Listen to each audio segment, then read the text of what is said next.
Hi VC, it's Dr. Robert back from South America finally, we have been back here now about I think about 6 weeks.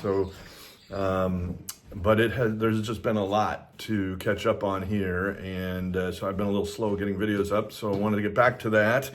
I hope everybody will look at the one I posted a couple days ago of my wife dancing. That was almost exactly a year ago when we learned of her diagnosis with endometrial cancer, and she is pretty much an unstoppable force in this world, and this has not stopped her. So she's doing well, but that was a very poignant moment, and I think it's worth 3 minutes of hopefully of your time to take a look at that.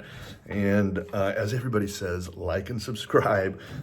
So I wanted to do this video with kind of a shout out to Mazzy. Mazzy is a good friend of mine. I know him personally. I met him several years ago before I started doing these videos. And of course, I've been on a number of his and a number of other video streams with him, Rachel's in particular, and him and Rob the Waxed. And so shout out to those friends, but specifically to Mazzy, because Mazzy likes that phrase, it's all about the music, stupid. And I'm going to call this video, it's only partly about the music, stupid. And this is really, for me, this is a big part of collecting. And part of what I want to say about that is there are a lot of other features that drive me to buy records than just wanting to hear what's on the record.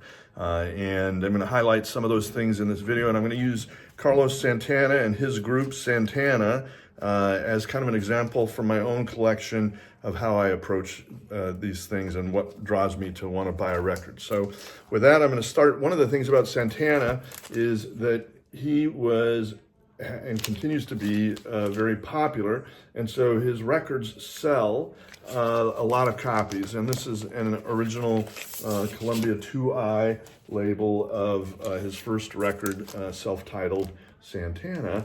And again, the group was called Santana. But this is one of the things I look for. I really like original labels, original pressings. They tend to be more valuable than later pressings. They're, the authentic original artifact. That's a reason that doesn't really reflect the music, right? It's more about the collectability and the authenticity or the originality of the product. Here's another of his records. And one of the things about an artist like Santana, as I was starting to get into, when an artist is so popular, then the standard pressings of their original LPs are not necessarily that valuable, because, and see, this one is after the 2i label went away. This is 1970, but this is an original label stereo pressing of this record. And another part of the collectability here is that this record came with a poster, and I really like getting the inserts and other artifacts that came with the record. And I'm not going to unfold this fully, but it's a cool poster of the whole band.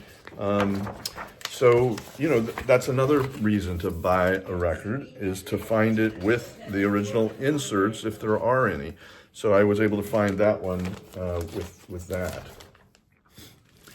A further thing is finding more collectible pressings. So again, this is not about the music. I've got more than one copy of this record, right? And this, of course, is the quadraphonic label.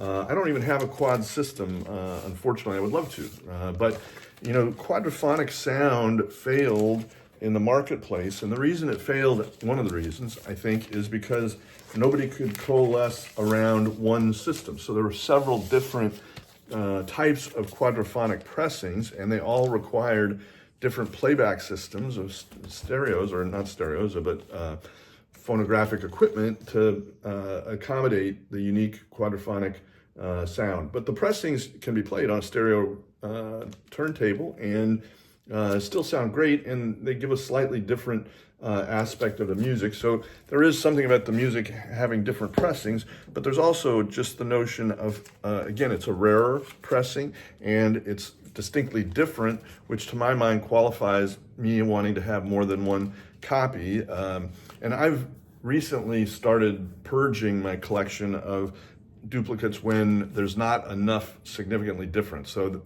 particularly if it's an identical pressing, I'm trying to get rid of, just get down to one. But I've also started looking if I've got like an original label and then I've got a second pressing that came out, later, a second copy of a later pressing. If it's not unique in some way, I'm starting to get rid of some of those. But for now, I've got 3 copies of Abraxas, and this was one I found down in South America. This is a Chilean pressing. And what's really interesting about this is, and I don't think there's anything here that declares it. Oh, yes, there is. This is a mono copy. Look at that. Who'd have thought that we could find a mono copy of a 1970 record, but in Brazil, that's what they were doing. So that's another cool copy, another, to me, an interesting reason to pick up another copy of the record, and it has something to do with the collectability, not with necessarily the sound quality or the music. Here's another quadraphonic, again with an artist like Santana, looking for these rarer pressings, and I was able to find several of these, and I've checked my collection. I've got all my collection logged in on Discogs. It almost feels like these were purchased from a single collector, but they must not have been, because there were months to years between the various purchases. So somehow I have found those all individually at different stores. And then the last one I'm going to show for the sake of this video is yet again, a foreign pressing. This is a Japanese pressing of the Barbarella album.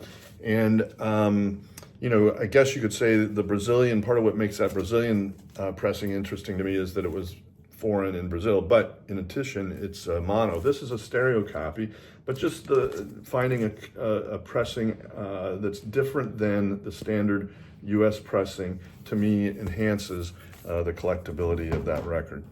So it's not all about the music, stupid. It's partly about the music, stupid. That's what I got. And